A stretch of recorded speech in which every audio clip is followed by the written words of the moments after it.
Então eu estava comentando com vocês que o Caboclo das Sete Encruzilhadas, ele logo no início falou, né, pessoal, o que é Umbanda, né? Umbanda é a manifestação do espírito para a prática da caridade ou para a caridade, tá? Então essa é a definição de Umbanda. A primeira definição de Umbanda que o Caboclo deu, tá certo?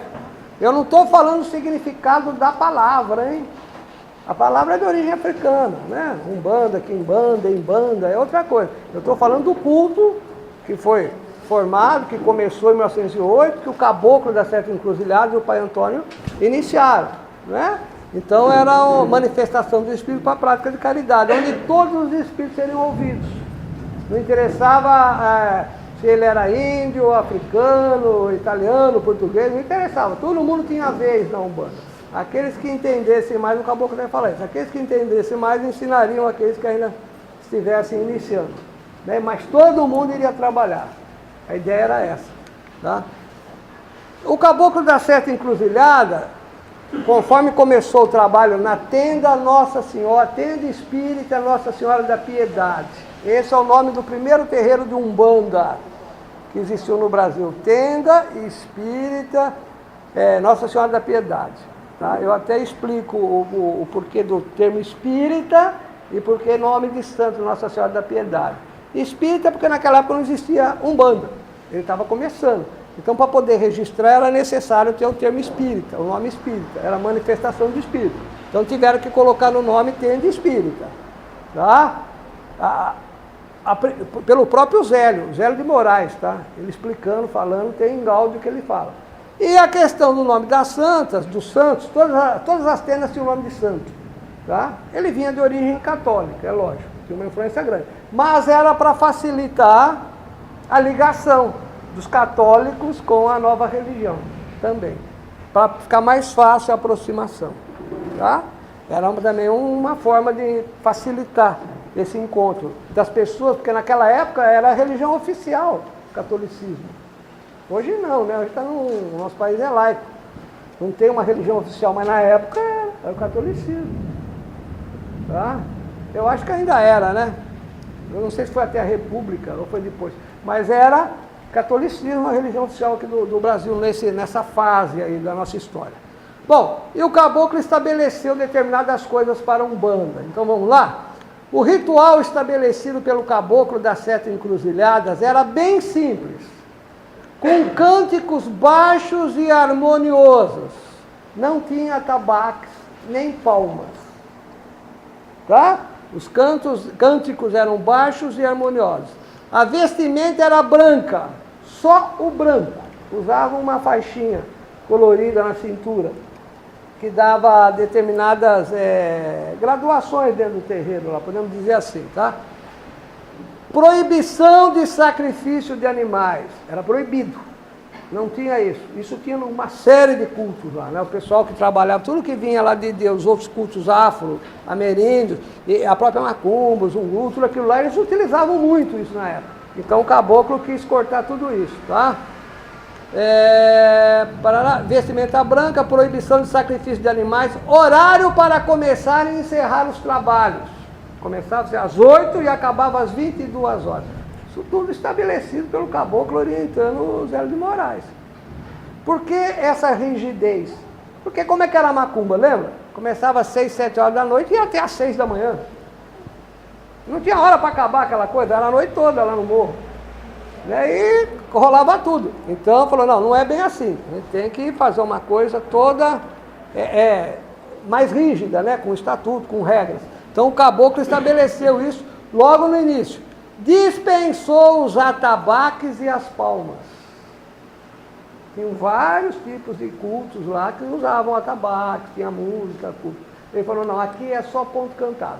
Hoje a gente vai ouvir um ponto, para vocês terem uma ideia de como eram os pontos lá na época. Capacetes, espadas, cocares, vestimentas de cor, rendas, lamês, né? Não seriam aceitos. Já tinha culto Obolocô, tinha um monte de culto lá que tinha roupa de santo, um monte de coiseira, né? O pessoal com aquele monte de coisa. Falou, aqui não, tem nada disso. Então percebam bem como era a Umbanda, a rigidez da Umbanda, né? As guias, os cordões, né? usadas são apenas as que determinam a entidade que se manifesta. É caboclo? É uma guiazinha de caboclo. Mais nada. Uma. Agora os filhos estão começando a entender porque que o Núcleo Mata Verde tem uma forma de trabalhar, né? Quando eu falo que a gente vem desde a origem da Umbanda. Tá? A gente procura seguir, porque o primado e a tenda mirim, que eu vou falar mais para frente, vem daí. Então comecem a perceber bem como era a Umbanda no princípio, no início, né? Os banhos de ervas, os amacis, a concentração nos ambientes vibratórios da natureza, a par do ensinamento doutrinário, na base do evangelho, constituiriam os principais elementos da preparação do banho, do médium. Então, se aceitava banho com ervas, se aceitava o amaci, se fazia concentração em ambientes vibratórios da natureza. Ali no rio, né, tinha muita mata, muito morro. Então se podia ir lá, vibrava, se concentrava, tá? Para se energizar, tá certo? E o ensinamento doutrinário, então tinha um ensinamento dentro do terreiro, da doutrina da casa, né? E o evangelho segundo o Espiritismo, porque ele introduziu. Zélio fazia o estudo do evangelho dentro do terreiro, tá? Constituiriam os principais elementos da preparação do médium. Então era dessa forma que era feita a Umbanda no seu berço, ali, ó, no início, tá? E todos os terreiros que saíram dali, e foram muitos, vocês já vão ver, eram assim. Tá? Então Umbanda é assim que se pratica. Branco, sem atabaque, né? Não se usava capacete, capa, pena, nada disso. Culto ao Molocô tinha, cantarinha tinha, né? Candomblé de caboclo tinha os caboclos de pena, tem caboclo boiadeiro. Aquilo é candomblé de caboclo, não era Umbanda. Então quando a Umbanda foi criada, o caboclo foi, ó, fez as regras. Isso é Umbanda, tá? Dessa forma. Aí uma mensagem do Caboclo das Sete Encruzilhadas, né, um pequeno texto. É preciso haver muita moral para que a Umbanda progrida, seja forte e coesa. Umbanda é humildade, amor e caridade. Essa é a nossa bandeira. Então a Umbanda nasce assim, pregando humildade e caridade. Não podia nada ser cobrado, nada. E vocês vão ver o trecho que eu botei do Zélio aqui. Essa é a casinha do Zélio de Moraes. A casa onde ele nasceu, né, onde ele vivia, e aonde surgiu a tenda Nossa Senhora da Piedade, dentro da casa dele. Essa casa existiu até 2000 e pouco, aí teve um shopping, acho que alguém comprou lá, destruíram, fizeram até uma campanha para tentar ver se a gente transformava isso em museu e alguma coisa, mas não teve jeito. O poder econômico foi maior, né, no Rio, acabaram com a casinha lá, tá? Mas foi aqui. Então essa era a casa do Zélio de Moraes. Esse aqui já é a tenda Nossa Senhora da Piedade num outro momento. Já não é mais naquela casa, já era um outro endereço, tá? Ela teve 2 ou 3 endereços, que foi mudando de lugar a tenda, foi crescendo, né? Zélio de Moraes é esse senhor aqui, ó, tá? Repare que tem muita gente de calçado, então não tem nada de Umbanda ser descalço. Tá? Algumas pessoas mais antigas, algumas estão descalças aqui. Essa senhorinha está descalça, mas essa já está de calçado, o Zélio está de calçado, outro de calçado, outro de calçado. Então não era fundamento da Umbanda trabalhar descalço. Tá? Mas isso também. Então é isso aqui, olha no pescoço do Zélio, só aqui uma correntinha aqui com um crucifixo, vai ver que ela gira de preto velho. Repare nos médios, nada daquele monte de guia, cheio de dentes, de coisa, tudo pesadão, o cara até cura, nada disso. Nada disso. Uma guiazinha no pescoço, de acordo com a entidade que vai trabalhar. Caboclo e guia de caboclo. Preto velho e guia de preto velho. Tá? Bom, eu falei até aqui, né? Até o Pai Antônio. Aí, olha, em 1913, a Umbanda começa em 1908. De 1908 até 1913, é só o Pai Antônio e Caboclo das Sete Encruzilhadas. Zélio de Moraes trabalha só com 2 entidades. Caboclo das Sete Encruzilhadas e Pai Antônio. Então, a Umbanda é Caboclo Preto Velho, começou assim. Aí, em 1903, aparece uma outra entidade que tem o nome de orixá, mas não é orixá. Alguns falam até Caboclo, Orixá, Malé, outros falam Orixá, Malé, mas não é um orixá. Era um espírito, uma entidade que vinha, que era, o pessoal acha até que era de linha de Ogum, alguma coisa assim, que era para cortar trabalhos de demanda, de feitiçaria, trabalho um pouco mais pesado, né? Então ele começa a trabalhar em 1913. Essa entidade também, segundo relatos históricos, fazia coisas assim muito misteriosas, né? É como se fosse efeitos físicos. Diz que tem passagem que aparece borboleta, voando, tem uma série de coisas assim, né? Onde ele chegava acontecia algum fenômeno, alguma coisa, tá? E era uma entidade muito forte que era para proteger o terreno. Zélio de Moraes passou a vida inteira dele trabalhando com essas 3 entidades. 3. Aí tem médico que quer incorporar umas 50, né? 10 caboclos, 10 Exu, 10 Ogum. Esqueçam isso. O importante é você estar sempre com uma entidade ali firme, forte, né? Bem entrosado, né? Curso de médios a gente comenta sobre isso, né? A maior besteira quando eu começo a ver médico querendo aquele monte de entidade, para quê? Para quê? Trabalhe bem com aquela ali que está bem perto de você, aquele caboclo, aquele preto velho, né? Tá certo? Isso que é importante. A gente pega o exemplo do Zélio aqui, ó. Tá certo? Bom, ele fundou a tenda espírita Nossa Senhora da Piedade, que é a primeira tenda de Umbanda do Brasil.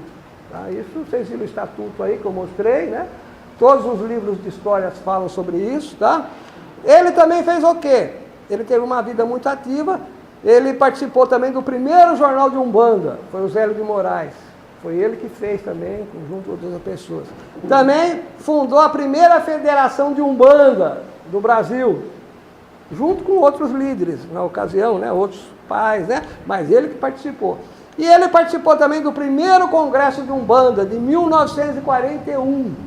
1941 foi realizar um congresso no Rio de Janeiro. Percebam que é mais de 33 anos depois que a Umbanda já existia e que ele estava trabalhando. Tá? Ali já tinham muitas tendas de Umbanda. Então foi feito um congresso para determinar, como é que fala? Fixar, né, determinadas regras, né, porque a Umbanda estava crescendo. A Umbanda estava crescendo muito, muito. Nessa época aqui a Umbanda já estava em vários estados. Tá? Então, foi feito esse congresso. Tem uma curiosidade. Em 2008, né, na época que eu estava agitando aí também, correndo atrás do pessoal que era o centenário da Umbanda, eu encontrei esse livrinho aqui num sebo, aqui em Santos. Santos é uma cidade antiga, né? Então tem muita coisa. Achei o livrinho. Esse livrinho é o livrinho do primeiro congresso de Umbanda do Brasil, de 1941. Esse livro foi feito em 1942, tá? Eu acredito que ninguém tem esse livro. Ninguém tem mais esse livrinho. E eu achei num sebo. Isso foi em 2008. Aí eu tive o capricho de escanear foto, página por página e mandei para as listas, né? Porque naquela época, 2008, 100 anos da Umbanda, muita informação estava perdida. A maioria do pessoal nem sabia da existência ou tinha a informação do que tinha acontecido no congresso, no primeiro congresso da Umbanda. Ninguém tinha essas informações. Aí eu escaneei e joguei na internet. Hoje vocês acham em tudo que é canto. Lá na última página eu só pus lá M. Lopes. Aí eu pus, então eu esqueci de falar, eu criei na época uma livraria virtual, né, uma biblioteca virtual, é chamada M. Lopes E-Books, M. Lopes E-Books. E coloquei um monte de e-books, livrinhos em PDF de Umbanda. Era única na internet, não tinha outra. Então o pessoal ia lá e abaixava as coisinhas de Umbanda que eu colocava lá e coloquei isso aqui. Hoje, a maioria desses escritores, desses livros que passaram de história, eles trazem a reprodução dessa capinha aqui, que é desse livrinho aqui, que foi localizado aqui em Santos. Tá? Então eu achei interessante, é um livro antigo, de 1942, passa aí, ele está esfarelando já. Dá muito cuidado na hora de abrir, porque está tudo esfarelando. Eu guardo ele até em casa, né? Vira pó. Quem é alérgico é melhor não pegar ele. Tá bom? Mas é de 1942 primeiro, então tem umas teses bacanas, apesar que já tem PDF, lá no site tem, eu vou deixar no curso EAD também, o pessoal fazer download, né? Então a gente divulga, é uma coisa interessante, é uma curiosidade, achei num sebo aqui em Santos. Bom, em 1918, olha, Zélio de Moraes recebe ordem do caboclo das 7 encruzilhadas para criar 7 tendas de Umbanda. Só existia uma tenda de Umbanda, Nossa Senhora da Piedade, só. Aí ele vai e cria 7 tendas, começa a criar a partir de 1918. Tenda Espírita São Pedro, o dirigente é José Meireles. Tenda Espírita Nossa Senhora da Guia, Durval de Souza. Tenda Espírita Nossa Senhora da Conceição, com Antônio Leal de Souza, que é o escritor, lembra? Que era espírita, passou a ser dirigente dessa tenda. Tá? Tenda Espírita São Jerônimo, com José Álvares Pessoa, Capitão Pessoa. Tá? Tenda Espírita São Jorge, com João Severino Ramos. Se der o tempo, eu vou mostrar para vocês um vídeo dessa tenda São Jorge hoje. Vou fazer um comentário aqui, tá? Tenda Espírita Santa Bárbara, com João Aguiar. E Tenda Espírita Oxalá, com Paulo Lavois, deve ser assim que fala, Lavois, tá? Essas foram as primeiras 7. A ideia é o seguinte, tem a tenda Nossa Senhora da Piedade, criamos 7 tendas, e dessas 7 começam a sair novos dirigentes, e aí nós começamos a expandir a Umbanda. Então foi dessa forma que a Umbanda começou a se expandir. Um comentário aqui embaixo, ó. Enquanto Zélio estava encarnado, até 1975, quando ele morre, né, foram fundadas por ele, pela Tenda Nacional, mais de 10 mil tendas, a partir das mencionadas acima. Essas 7 tendas foram tendas mães, de 10 mil terreiros de Umbanda, que saíram lá do princípio. E essas tendas foram para o Brasil todo. É aí que a coisa vai indo. Vieram para São Paulo, para o Paraná, Rio Grande do Sul, Minas. Foi subindo, Pernambuco, Maranhão. Eu já comentei, nessa época tinha muito militar. No começo do século XX, né? Era uma profissão, né, boa, tal. Então tinha muitos militares, tinha generais, tinha pessoal também de marinha, almirante. E o pessoal viajava pelo país todo. E era umbandista. Aí onde eles chegavam, já lançavam Umbanda lá, começava Umbanda. Aí chegava na terra, não tinha Umbanda, tinha os outros cultos. Lá em Minas, tambor de Minas. Lembra que eu falei? Minas, Maranhão, desculpa. Minas, Maranhão, tambor de Minas, né? Culto de base Jeje. Tá? Eu tenho um livro aqui, que eu falei da Mundi Carmo Ferretti, que é pesquisadora tambor de Minas. Eu ia até trazer, acabei não pegando ele. O Caboclo Desceu na Guna, se eu não me engano é o título. Que ela entrevistou todos aqueles dirigentes antigos do tambor de Minas e fala que a Umbanda chega lá em 1950. Maranhão, 1950. Antes não tinha os cultos afros, mas não Umbanda.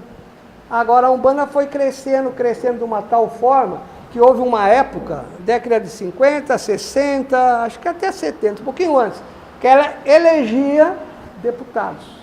Só para vocês terem uma ideia. A Umbanda elegia deputados. Hoje nós temos ainda no Rio de Janeiro, o deputado Átila Nunes, já é a 3ª geração. O pai dele era um umbandista, amigo do Zélio, foi eleito deputado.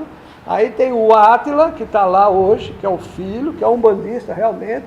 Ele, todo dia 15 de novembro, ele faz lá na Alerj, né, a comemoração do dia da Umbanda, leva os umbandistas, leva todo mundo lá para falar. Então, se vocês pesquisarem, vocês vão encontrar. Ele realmente tem um programa na rádio, lá do Rio, que eu esqueci o nome da rádio. A mãe dele fazia esse programa, acho que é Melodias de Terreiro, se não me falha a memória, é isso? Há muitos anos. A família toda é umbandista e ele foi eleito pelos umbandistas. E os filhos agora, que seriam os netos, são vereadores, acho que deve ter um que é deputado. A família toda foi eleita pela Umbanda. E no Rio Grande do Sul, Moab Caldas também. Foi deputado eleito pela Umbanda, pela força que a Umbanda tinha nessa época. Então, houve uma fase da Umbanda que ela começou a crescer. Muita gente começou a vir para a Umbanda. E esse grupo inicial, empolgado, né, entusiasmou. Nós vamos trazer todo mundo para a Umbanda, porque a Umbanda é a religião brasileira. Era assim que se falava. A Umbanda é a religião brasileira, né? Então, todo mundo para a Umbanda. Só que aí, cada um veio com a sua influência. Quem veio de nação veio de um jeito, quem veio de candomblé de caboclo veio de outro jeito. Quem veio do kardecismo veio de uma forma, quem veio da macumba, muita gente veio da macumba, também para a Umbanda, muita gente, porque passou a ser um culto reconhecido, respeitado, a Umbanda, né? Passou a ser respeitado numa determinada época, porque elegia deputado. Teve uma época, eu era garoto, acho que aqui o pessoal que tem a minha idade deve lembrar, né? Era o programa do Chacrinha e outras coisas mais. Tinha terreiro que ia lá, no programa do Chacrinha, e filmavam lá, tinha tal. Década de 60, pela televisão. Hoje não tem mais essas coisas, mas na época lá se divulgava muito, né? Se cantava, tinha muitas músicas, né? Rorivon cantando Pão de Umbanda, né? E outras coisas mais, Clara Nunes, né? Depois nós vamos ouvir Clara Nunes aqui um dia nas aulas aqui. Mas teve uma época então que a Umbanda ela ficou muito popular. Foi positivo porque muita gente conheceu a Umbanda, toda a cidade tinha um terreirinho de Umbanda no fundo, né, na garagem, começava na cozinha, começava a incorporar na cozinha, a coisa ia crescendo, passava para a garagem, para um quartinho, ou uma casinha abandonada e começava assim. Então você ia em qualquer cidade, tinha muitos terreiros de Umbanda. Tá? Só que chegou num momento que perdeu-se o controle. Perdeu-se o controle. Então o povo todo que começou a vir para a Umbanda, muitos vieram mal intencionados. Muitos vieram mal intencionados.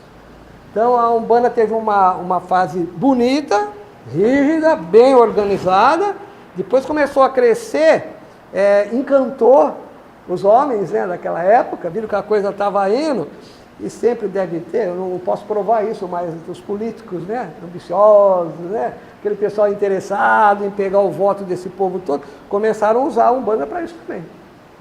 Aí a coisa começou. É festa daqui, festa de lá, festa na praia, festa não sei aonde, para mostrar a força da Umbanda, e a coisa começou a pegar uns caminhos estranhos. Aí na década de 70 foi quando eu entrei em 77 na Umbanda, ainda a Umbanda estava no auge, estava uma fase boa, aí começou a cair, década de 80 a Umbanda foi caindo, muita gente foi embora da Umbanda, foi durante a crise, né? A Umbanda não podia ganhar dinheiro, então pessoas... Polícia, né? Eu vou falar da polícia também, que tinha perseguição também. Mas aí, muita gente virou evangélica, na década de 80. Muita gente foi para as igrejas evangélicas. Foi nessa fase. E muita gente volta, e outros ficaram por lá, né? Agora, houve época de perseguição da Umbanda, houve. Um dos motivos das tendas terem um nome espírita, eu falei que era porque não podia registrar de Umbanda. Mas depois de um certo tempo já podia, porque a Umbanda começou, muitos terreiros a aparecer. Mas muita gente colocava espírita para fugir da perseguição. Porque o espiritismo, como eu falei, mostrei para vocês, era uma religião da elite. Tinha médico, Bezerra de Menezes, tinha outras pessoas cultas, né? Aquela história que eu já contei. Então se colocava a tenda espírita para... fugir da perseguição da polícia, porque nessa época também muita gente achava que Umbanda era macumba, e macumba estava pejorativa aquele termo, né? Aquela coisa assim, mas não era rígido. No Rio de Janeiro a coisa estava indo bem. Agora, depois começou aquele monte de gente vir, cada um com a sua prática, fazer despacho encruzilhada, isso, aquilo, a coisa foi pegando, foi saindo no meio do trilho, tá? Atualmente, parece, tendo muito curso, muitos livros, né, que eu já comentei, parece que a coisa está indo, as pessoas estão respeitando mais a Umbanda, a perseguição que a gente tem hoje em dia é de evangélico, que é ignorância, né, a questão do demônio, essas coiseiras todas. Mas houve uma época que a polícia perseguia também. Né? Você tinha que ter na época da ditadura, isso é de 64 para frente, no nosso terreiro lá tinha alvará, bonitinho, autorização na delegacia lá, para poder ter a casa. Né? Mas não era só Umbanda que era tratada assim, outros cursos também eram, loja maçônica também era, um monte de coisa. Era tudo controlado, né? Fechado. Tá? Mas então o pessoal colocava esse termo espírita para fugir da perseguição, numa certa época. Só que virou tradição. Hoje em dia ainda tem muitas casas, em algumas linhagens, onde o nome é espírita. Tenda espírita tal, tenda espírita tal. Eles mantêm o nome espírita ainda no nome. E não tem nada a ver. A maioria do culto que tem aqui em Santos, que eu falei que é Banto dos Vejos, Banto Ameríndio, a tradição é tenda espírita, anjo Gabriel. Tenda espírita, anjo pá. Tenda espírita, Nossa Senhora... É assim. Eles mantêm essa tradição, que vem do Rio. Mas hoje em dia não tem muito significado mais, porque a Umbanda hoje é respeitada, né? Respeitada, eu estou dizendo aqui em São Paulo, em alguns lugares. A gente está vendo lá no Rio muita perseguição, muita intolerância nos morros, né? Evangélico entrando, quebrando imagem, quebrando congá, traficante armado que se converteu indo nas casas. Isso a gente sabe disso, isso está vendo. Mas é uma influência grande dos evangélicos. E não é questão de racismo, porque muita gente fala que isso é preconceito racial. Não é. É fanatismo. Fanatismo religioso e outras coisas também, que traficante convertido não existe, né? Desculpem, mas eu não acredito nisso lá, evangélico. Cara, né? Eu tenho vídeo no YouTube que o cara chega armado. Fala, ó, fecha tudo e sai do pedaço aqui. Porque aqui é a terra de Jesus. Tem vídeo no YouTube. Se vocês procurarem, vocês vão abrir. Essa região é de Jesus. Pode fechar coisa do demônio. Vai logo, senão eu meto bala. Traficante. Manda demônio. Está no YouTube, pode procurar. Eu pus no Facebook, quando saiu, eu compartilhei nos grupos lá. Infelizmente existe isso ainda hoje, esse tipo de coisa. Mas nós temos muitas casas de Umbanda hoje bem organizadas, bem estruturadas, né? Eu vou mostrar a Tenda Mirim para vocês daqui a pouco, está lá desde 1924. Tá?